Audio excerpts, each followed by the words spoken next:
Oke, baik. Assalamualaikum warahmatullahi wabarakatuh. Selamat siang. Baik, sebelum kita mulai pelajaran, mari kita berdoa dulu ya. Berdoa menurut agama dan keyakinan masing-masing. Berdoa dimulai. 35, ada yang tidak hadir? Atas nama siapa? Perhatikan anak-anak, walaupun sudah siang, paling tidak masih ada semangat belajar? Baik. Ya. Baik anak-anak, mengenai materi teks pidato hari ini adalah pertemuan kita yang ketiga. Setelah sebelumnya kita sudah mempelajari teks pidato yang berupa struktur. Dari struktur pidato kita mengenal 3 hal yang paling penting apa? Ada pembuka, isi, dan penutup. Baik, kemudian di dalam pembuka ada salam dan kalimat pembuka, dan diisi ada kerangkanya untuk bisa kita kembangkan lagi kalimatnya dalam berpidato. Dan yang terakhir dalam penutup ada salam penutup, ada kalimat penutup dan ada salam penutup.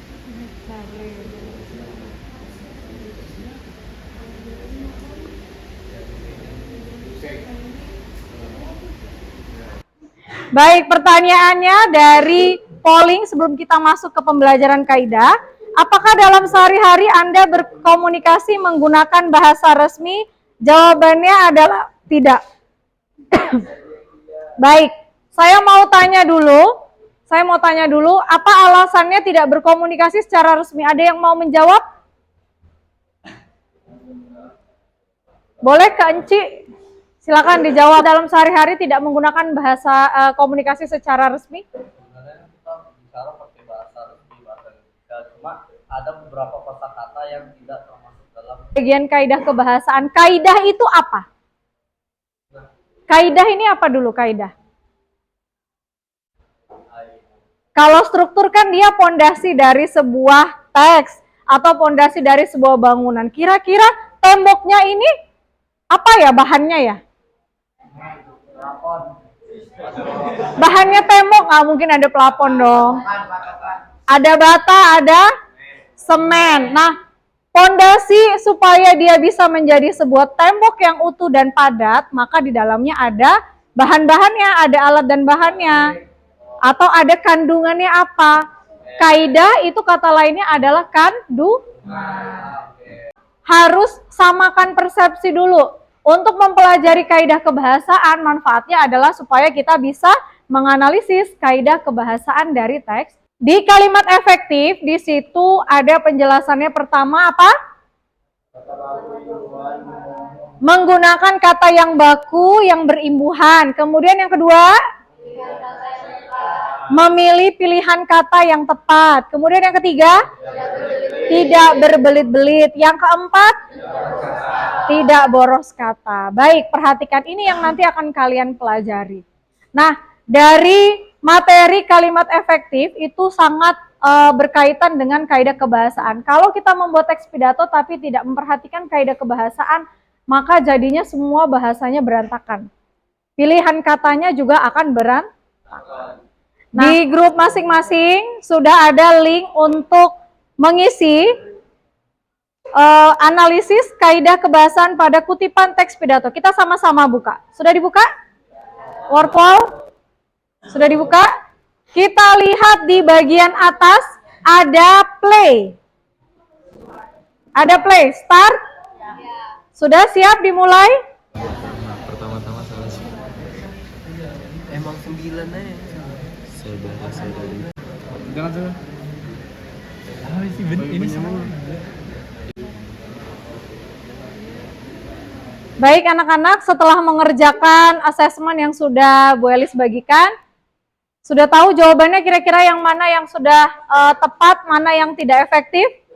Sudah tahu? Sekarang saya mau tanya dulu, kalau yang di bagian teks, kutipan teks pidato, pertama-tama marilah kita panjatkan puja dan puji syukur kepada Tuhan Yang Esa, karena telah memberikan banyak sekali limpahan rahmat. Siapa yang mau menganalisis? Yaitu pada kalimat yang atas waktu yang diberikan. Seharusnya kalimat tersebut adalah atas kesempatan yang diberikan. Dan ada juga yang untuk datang, seharusnya bukan datang tapi hadir. Jadi Baik. kalimat penutup yang utuh yang seharusnya benar adalah Terima kasih teman-teman atas kesempatan yang diberikan serta teman-teman yang sudah hadir pada hari ini. Baik, terima kasih. Boleh diapresiasi. Nah, mengapa di sini salah? Terima kasih teman-teman sekalian atas waktu. Jadi setelah saya analisis hanya ada satu kata kita yang dihapus. Jadi pembacaannya menjaga kesehatan juga tidak baik untuk diri kita tetapi juga untuk masa depan bangsa kita. Baik, ada yang mau disanggah atau sudah tepat? Boleh, silakan disanggah. Silakan. Menurut Rangga. saya ini masih belum efektif karena di situ masih terdapat dua kata kita. Nah, saya akan menghapus di bagian akhir bangsa kita. Jadi kalimat yang betul adalah menjaga kesehatan juga tidak baik hanya baik untuk diri kita, tapi juga untuk masa depan bangsa. Pertemuan selanjutnya kita akan belajar lagi mengenai kaidah kebahasaan untuk lebih dalam lagi. Mengenai pembelajaran kaidah menggunakan aplikasi Wordwall menyenangkan atau tidak? Jadi nggak perlu mengeluarkan pulpen ya, hanya menggunakan HP saja. Baik. Baik. Kesimpulannya dari pembelajaran kaidah kebahasaan ini, kira-kira penting apa tidak mengenali kosakata yang resmi dan tidak resmi? Penting apa tidak? Supaya apa? Supaya apa? Supaya diterima kerja, tidak ya. Jadi boleh juga membiasakan diri untuk berkomunikasi secara resmi, itu bisa membantu kita untuk nantinya ketika berhadapan dalam situasi-situasi yang formal, kita sudah kaya akan kosakata yang efektif. Sehingga terbentuklah kalimat yang efektif. Paham ya anak-anak ya? Baik, untuk materi selanjutnya kita nanti akan menyusun sebuah teks pidato yang wajib mengikuti struktur dan juga kaidah dari kebahasaan teks pidato. Adakah yang mau bertanya dulu? Tidak ada? Kira-kira kalau misalnya minggu depan membuat teks pidato dan dipresentasikan sudah siap? Siap. Bener ya? Rian. Harus siap ya. Baik, itu saja. Terima kasih anak-anak atas atensinya. Wassalamualaikum warahmatullahi wabarakatuh.